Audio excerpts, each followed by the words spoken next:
삼국을 품은 위대한 혼, 김유신. 공을 이루기는 쉽지 않으나 그 공을 지키기는 더욱 어렵다. 나, 김유신, 700년 사직을 이룩한 신라의 하늘 아래 나의 이름은 별이 되어 빛나고 있다. 후세 사람들은 나를 일컬어 삼국 통일의 위협을 달성한 영웅, 불세출의 명장, 심지어는 신이 된 존재라 칭송한다. 그들의 눈에는 황산벌의 대승과 평양성 함락의 영광, 당나라 대군을 격파한 기적만이 선명하게 보일 것이다. 그러나 나는 오늘 그 화려한 빛이 드리운 깊고 긴 그림자에 대해 이야기하고자 한다. 성공이라는 눈부신 산봉우리에 오르기 위해 지나야 했던 수많은 고난의 계곡과 그 정상을 지키기 위해 평생을 바쳐 한 걸음 한 걸음 내디뎌야 했던 아슬아슬한 능선길에 대한 나의 진실된 고백을 시작하려 한다. 나의 이야기는 단순한 영웅의 무용담이 아니다. 그것은 망국의 후예라는 족쇄를 끊고 시대의 주역으로 우뚝 선 한 사내의 처절한 성장기이며 꺼질 듯한 불씨를 거대한 통일의 횃불로 키워낸 한 인간의 부지런함과 성장, 냉철한 분석과 멈추지 않는 도전, 그리고 마침내 이뤄낸 성공과 그 모든 것을 가능하게 했던 뜨거운 열정과 헌신에 대한 장엄한 서사시다. 내 삶의 첫 페이지는 영광이 아닌 서름과 멍해로 시작되었다. 나는 신라의 오랜 적국이었던 금광가야. 그 마지막 왕 구해왕의 증손이었다. 비록 할아버지이신 김무력 장군께서 관산성 전투에서 백제 성왕의 목을 베는 혁혁한 공을 세워 우리 가문이 신라의 뼈대 있는 진골 귀족으로 편입될 수는 있었지만 굴러온 돌이라는 눈초리와 망국의 후예라는 보이지 않는 낙인은 내 유년 시절 내내 그림자처럼 따라다녔다. 신라의 수도 서라벌, 그 화려함 속에서 우리 가문은 언제나 이방인이었다. 뼈대 깊은 토착 귀족들의 은근한 멸시와 노골적인 견제 속에서 내가 기댈 곳은 오직 나 자신의 실력뿐이었다. 아버님 김서영께서는 신라의 왕족인 만명부인과 사랑에 빠지셨으나 진평왕의 허락을 받지 못한 채 사랑의 도피를 감행하셔야만 했다. 가야계라는 신분적 한계가 낳은 슬픈 사랑 이야기였다. 나는 부모님의 고된 삶을 보며 어린 나이에 이미 깨달았다. 이 견고한 신라 사회에서 내가 살아남고 우리 가문을 일으켜 세우는 길은 오직 하나, 누구도 넘볼 수 없는 압도적인 실력으로 모든 것을 증명하는 것뿐임을. 이러한 태생적 한계와 차별은 나에게 절망이 아닌 오히려 내 안에 잠자던 투지를 깨우는 거대한 자극제가 되었다. 나는 나 자신을 넘어서야 했고 내 가문의 운명을 내 손으로 직접 개척해야만 했다. 나의 청춘은 부지런함이라는 피와 땀으로 아로새겨졌다. 15의 나이, 나는 화랑이 되어 용화향도라는 나의 무리를 이끌게 되었다. 화랑은 단순히 풍류를 즐기거나 무예를 뽐내는 집단이 아니었다. 그곳은 미래의 신라의 운명을 짊어질 동량을 키워내는 거대한 용광로였으며 원광법사의 세소고개를 바탕으로 심신을 단련하는 치열한 수련장이었다. 나는 동이 트기 전 가장 먼저 일어나 활시위를 당겼고 달빛 아래 가장 늦게까지 검을 휘두르며 땀으로 목욕했다. 나의 낭도들과 함께 험준한 산과 거친 강을 넘나들며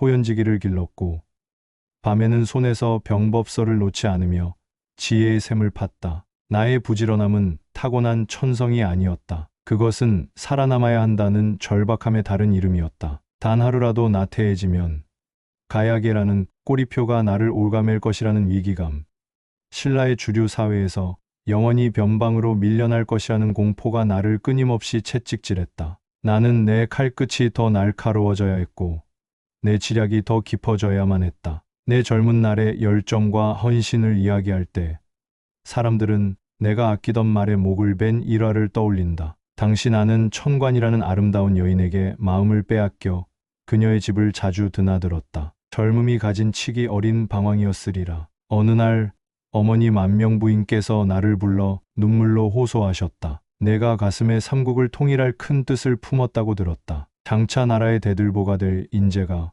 어찌 일개 기생의 치마폭에 빠져 귀한 세월을 낭비하려 하느냐? 어머니의 눈물은 내 심장을 후벼 파는 예리한 비수와도 같았다. 나는 그 자리에서 피눈물을 삼키며 다시는 그곳에 발을 들여놓지 않겠다고 굳게 맹세했다. 그러나 인간의 의지란 때로 오랜 습관 앞에서 무력해지는 법. 어느 날 밤 훈련을 마치고 술에 취해 말에 오르자 나의 오랜 행로를 기억한 영리한 말은 스스로 나를 천관의 집 앞으로 데려다 주었다. 정신을 차렸을 때 나는 통 안에 눈물을 흘렸다. 이것은 단순한 실수가 아니었다. 내 안의 나약함이 내 결심을 비웃는 또 다른 내가 고개를 든 것이었다. 나는 칼을 빼들었다. 그리고 나의 결심을 흔들고 나의 나약함을 상징하는 존재가 되어버린 나의 분신, 내 아끼던 말의 목을 단칼에 베어버렸다. 사람들은 나의 행동이 지나치게 잔인하고 냉정하다고 수군거렸다. 하지만 그것은 대업을 향한 나의 결연한 의지의 선포였다. 목표를 향해 나아가는 길에 방해가 되는 모든 사사로운 정과 인연,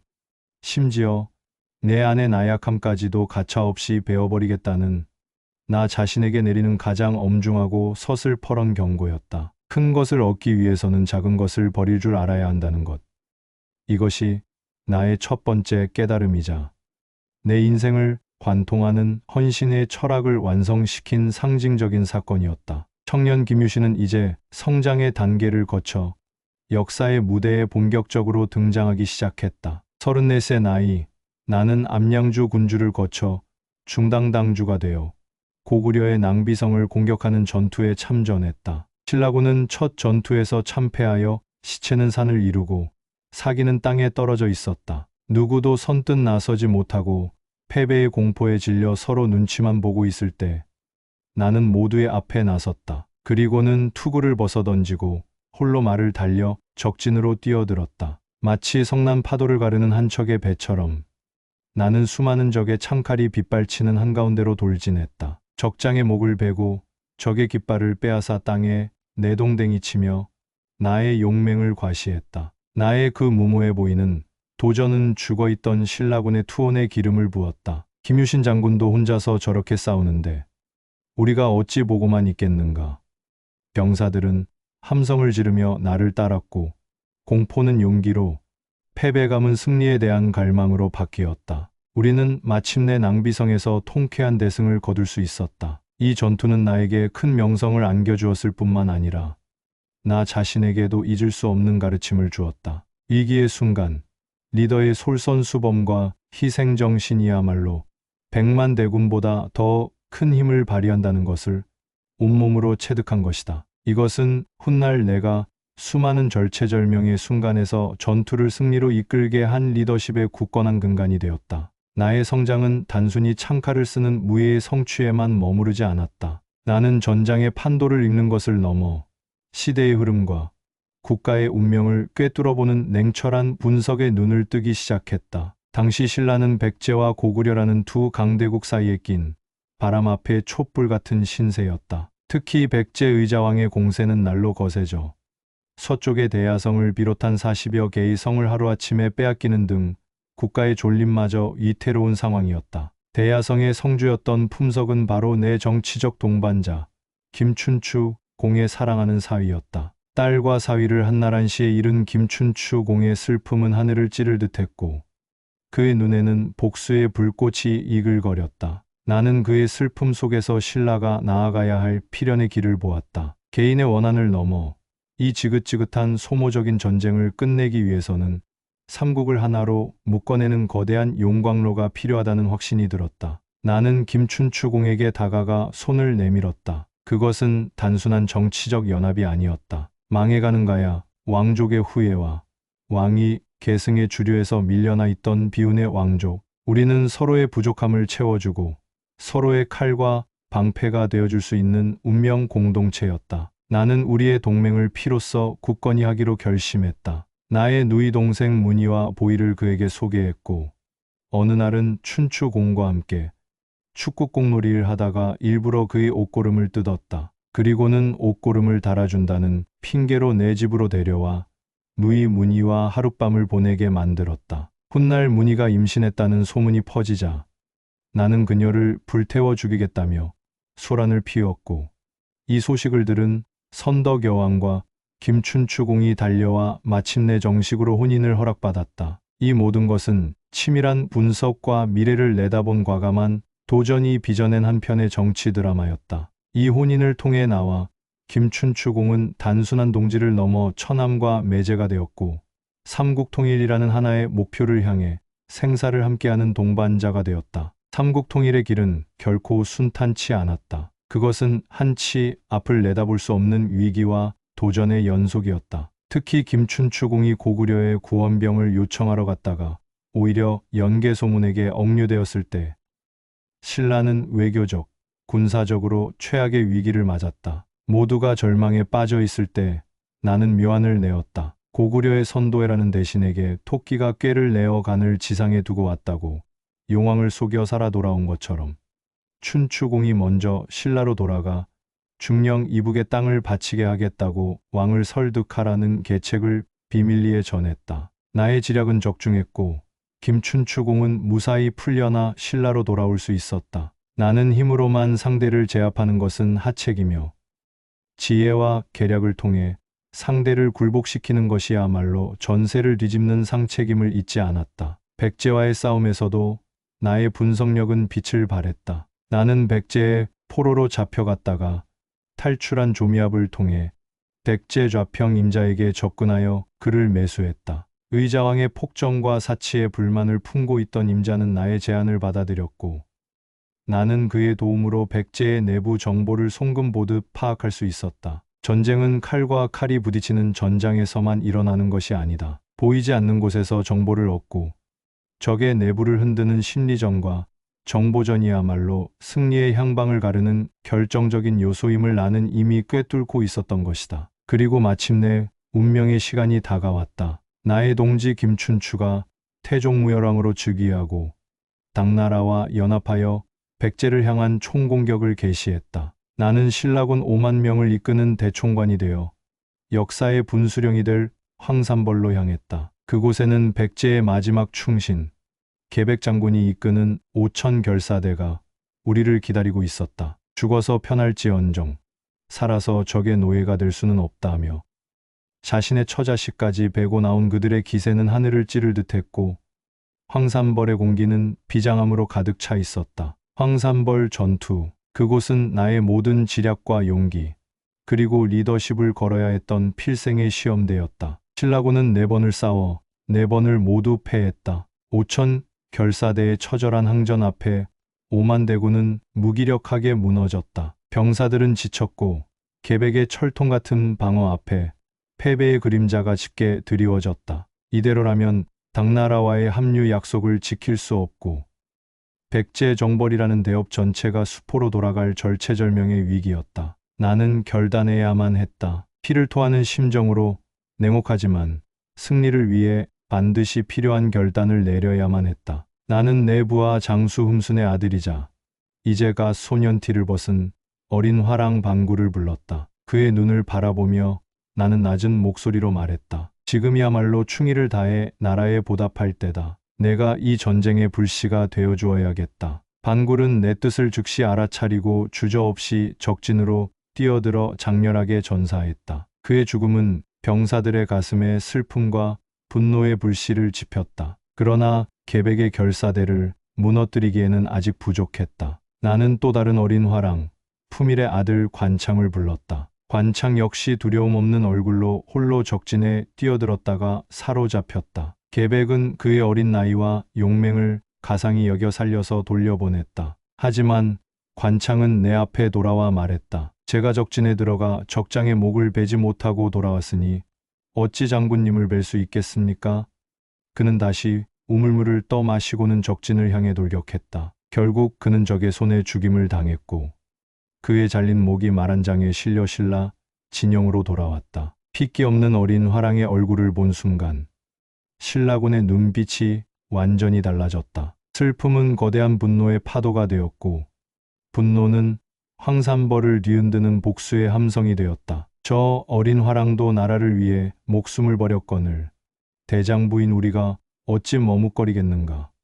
신라군은 미친 듯이 백제군을 향해 돌격했다. 5만 대군의 함성은 천지를 진동시켰고 마침내 강철 같던 계백의 5천 결사대는 무너져 내렸다. 나는 관창에 피 묻은 옷소매로 얼굴을 닦으며 맹세했다. 너희들의 고귀한 희생을 결코 헛되이 하지 않겠노라고. 사람들은 나의 이 결정을 비정하다고 말할지도 모른다. 어린 생명을 죽음으로 내몰았다고 비난할 수도 있다. 하지만 전쟁은 그만큼 잔혹한 것이며 리더는 때로 가장 고통스러운 결정을 내려야만 한다. 수만 병사의 목숨과 나라의 운명이 걸린 순간 나는 개인적인 감정을 배제하고 오직 성공이라는 대의만을 생각해야 했다. 그것이 바로 황산벌의 비극 뒤에 숨겨진 통일을 향한 나의 처절한 헌신이었다. 백제를 멸망시킨 후 나의 칼끝은 북쪽의 거대한 제국 고구려를 향했다. 오랜 저항과 끈질긴 전투 끝에 마침내 평양성을 함락시키고 한반도를 수백 년간 호령했던 고구려는 역사의 뒤안길로 사라졌다. 이로써 삼국 정립 이후 수백 년간 이어져 온 분열과 갈등의 시대는 막을 내리는 듯했다. 나는 내 인생의 필생의 목표였던 성공을 마침내 손에 쥔 것이다. 하지만 나의 명언처럼 공을 이루는 것보다 그것을 지키는 것은 더욱 어려웠다. 우리의 동맹이었던 당나라는 승리가 확정되자마자 그들의 탐욕스러운 본색을 드러냈다. 그들은 백제 땅에 웅진도독부를, 고구려 땅에 안동도호부를 설치하더니 급기야 우리 신라 땅인 계림에까지 계림대 도독부를 설치하여 한반도 전체를 삼키려는 야욕을 노골적으로 드러냈다. 어제의 동맹은 오늘의 가장 무서운 적으로 변해 있었다. 나는 문무왕 태종무열왕의 아들이자 나의 조카에게 강력하게 진언했다. 사만의 땅은 마땅히 사만의 것이어야 합니다. 외세를 빌려 집안의 도적을 쫓았지만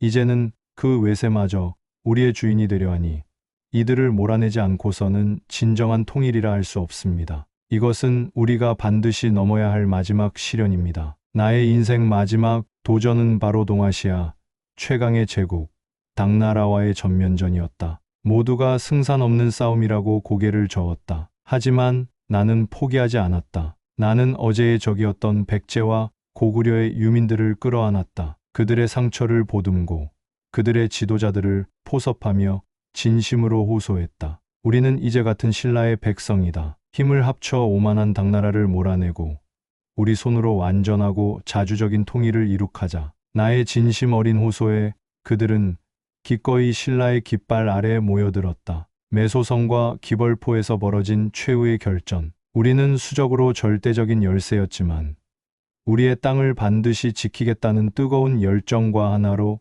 뭉친 힘으로 기적 같은 승리를 거두었다. 마침내 당나라 군대는 이 땅에서 완전히 물러났고 대동강에서 원산만에 이르는 영토를 아우르는 진정한 의미의 삼국 통일이 비로소 완성되었다. 나는 79세의 나이로 눈을 감았다. 내 평생은 전쟁과 함께 시작해서 전쟁과 함께 끝났다고 해도 과언이 아니다. 망국의 왕족으로 태어나 멸시와 편견을 딛고 일어서기 위해 부지런히 나를 갈고 닦았다. 냉철한 분석으로 시대의 흐름을 읽고 김춘추와 함께 통일의 비전을 현실로 만들었다. 수많은 전투에서 목숨을 건 도전으로 승리를 쟁취했으며 때로는 역사의 죄인이 될 각오로 비정한 결단도 서슴지 않았다. 그리고 마침내 삼국통일이라는 위대한 성공을 이룩했다. 하지만 나는 그 성공의 단꿈에 취하지 않고 이 땅의 자주를 지키기 위해 내 인생의 마지막 열정과 헌신을 남김없이 불살랐다.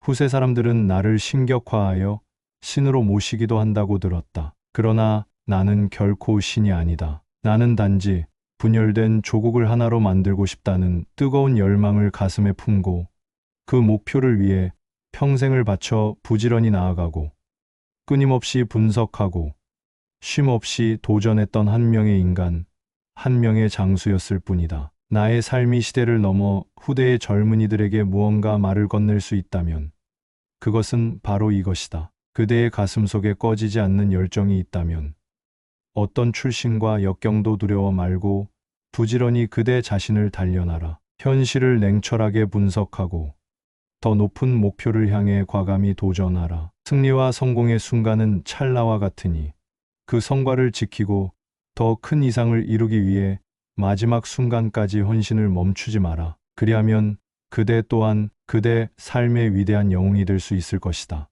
나 김유신, 비록 육신은 경주의 송화산 아래 고이 잠들어 있지만 나의 혼은 삼국의 하늘 아래 영원히 살아 숨쉬며 이 땅의 모든 도전자들의 앞길을 뜨겁게 비추고 있을 것이다.